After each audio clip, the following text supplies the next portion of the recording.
Movie की starting में हमें अरुण के पिता को दिखाया जाता है, जिन्होंने योद्धा टास्क फोर्स की शुरुआत की थी। योद्धा टास्क फोर्स के सोल्जर्स को खतरनाक मिशन दिए जाते थे, पर एक मिशन के चलते अरुण के पिता शहीद हो जाते हैं। फिर अरुण डिसाइड करता है कि वो फोर्स का कैप्टन बनेगा, क्योंकि वो भी अपने पिता जैसा बनना चाहता था। जहाँ से कहानी बहुत साल आगे शिफ्ट होती है और 2001 में इंडिया और बांग्लादेश के बॉर्डर को दिखाया जाता है, जहाँ बहुत सारे मिलिटेंट्स छिपे हुए थे और उन्होंने कई निर्दोष लोगों को बंदी बना के रखा था। ये खबर योद्धा टास्क फोर्स के सोल्जर्स के पास पहुंच जाती है और वो लोग वहां पहुंच जाते हैं, पर अरुण अकेला ही सारे मिलिटेंट्स को मार देता है और फिर ये सब वापस चले जाते हैं और अरुण अपनी वाइफ प्रिया से मिलता है, जो उस पर गुस्सा करती है क्योंकि अरुण अकेला ही मिलिटेंट्स को मारने चला गया था। फिर वो दोनों साथ में बहुत समय स्पेंड करते हैं और अब हमें दिखाया जाता है कि प्रिया का प्रमोशन हो गया है और अगले सीन में हमें दिखाया जाता है कि अमृतसर में एक प्लेन हाईजैक कर लिया गया है। प्लेन में प्रिया होती है, जिसे टेररिस्ट नेगोशिएशन करना था, पर इसी प्लेन में अरुण भी होता है। प्रिया का हाईजैकर से कहती है कि मैं नेगोशिएशन करने के लिए तैयार हूँ, पर मुझे एक पैसेंजर से बात करनी है कि सब ठीक है। प्रिया की बात अरुण से होती है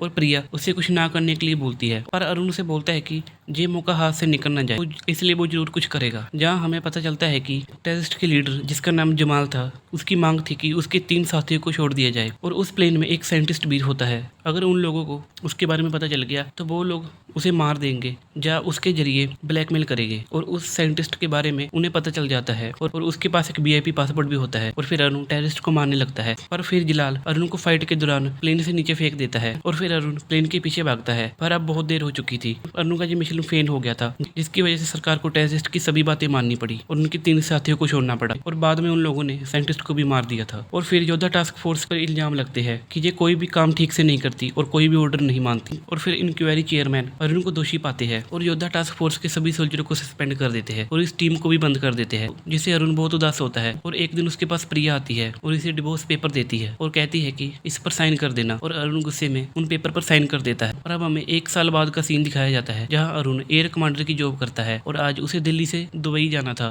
पर इसका प्लान कैंसिल हो जाता है और अब इसे दिल्ली से लंदन जाना है। पर वो देखता है कि उसके सिक्योर नंबर पर किसी ने मैसेज किया है, पर उस सिक्योर नंबर पर कोई मैसेज नहीं कर सकता था। और फिर इसे एक आदमी से बोर्डिंग पास में मिल जाते हैं और अरुण अब समझ जाता है कि इस प्लेन में कुछ गड़बड़ है और इसे कोई हाईजैक करना चाहता है। और प्लेन में इसकी मुलाकात एयर होस्टेस से होती है। वो दोनों उस हाईजैकर को ढूंढने लगते हैं। एक आदमी को देखता है जो बार बार टॉयलेट जा रहा था और अरुण को उस पर शक हो जाता है। अरुण उसके पीछे टॉयलेट में जाता है और उसे मारकर जख्मी कर देता है, पर अरुण को ये सब करते हुए एयर होस्टेस और तानिया नाम की लेडी देख लेती है। अरुण को उस आदमी से सब कुछ पता करना था, पर उसे होश नहीं आ रहा था।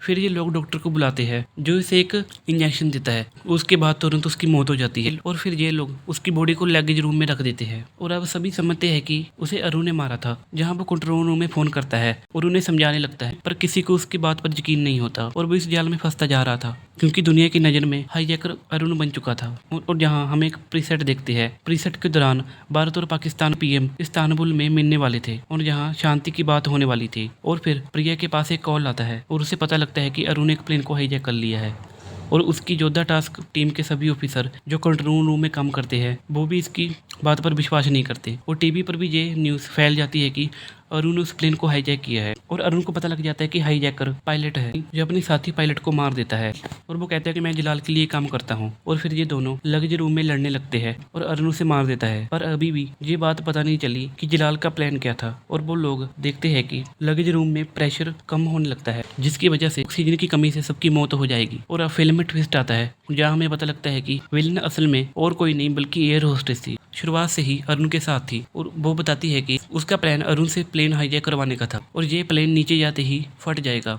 और एयर होस्टेस ने प्लेन में सल्फ्यूरिक गैस छोड़ दी थी और उसका प्लान था कि प्लेन वहां जाकर गिरे जहां प्रीसेट हो रही है और इस प्लेन को हाईजैक करने वाला एक इंडियन सोल्जर है, इसलिए सारे इल्जाम इंडिया पर आएगा। पाकिस्तान के PM को मस्जिद में भेज दिया जाता है जहाँ वो जाने वाले थे और अरुण एयर होस्टेस को जान से मार देता है। और फिर अरुण को पता चलता है कि उनका टारगेट जम्मा मस्जिद है और अरुण प्लेन को नीचे उतारने का प्लान बनाता है। वो प्लेन में टैंक तोड़ देता है, जिसकी वजह से सल्फ्यूरिक गैस कम होने लगती है और धीरे धीरे खत्म हो जाती है। अब वो अरुण प्लेन को लैंड करवाने लगता है और जहाँ हमें दिखाया जाता है कि जलाल के आदमियों ने जिन्ना हॉल में सभी को मारना शुरू कर दिया था। जहाँ अरुण के लिए सबसे बड़ी मुसीबत थी कि प्लेन के बिल नहीं खुल रहे थे। अगर वो बिल नहीं खुले तो प्लेन लैंड नहीं हो पाएगा और क्रैश हो जाएगा, पर अरुण किसी तरह प्लेन के बिल खोल देता है और उसे लैंड करवा देता है। और जहाँ जलाल के आदमी प्रिया और सबको अपने कब्जे में कर रखा था, अरुण प्लेन से बाहर निकलने की कोशिश करता है, पर जलाल के आदमी उस पर हमला करते हैं। जलाल के आदमी अरुण पर फायरिंग करनी शुरू कर देते हैं, पर वो उनसे लड़ते लड़ते नीचे आ जाता है और पाकिस्तानी सोल्जर्स के साथ मिलकर बहुत सारे टेररिस्ट को मार देता है। और फिर लास्ट में अरुण और जलाल की फाइट होती है और अरुण जलाल को मार देता है। और फिर हम देखते हैं कि प्रिया और अरुण वापस मिल जाते हैं और जहाँ चेयरमैन योद्धा टास्क फोर्स को भी दोबारा चालू कर देते हैं और यहीं ये मूवी एंड हो जाती है। आपको ये मूवी कैसी लगी कमेंट में जरूर बताना। एंड ऐसे ही मूवी एक्सप्लेनेशन वीडियो के लिए चैनल को सब्सक्राइब एंड वीडियो को लाइक जरूर करना।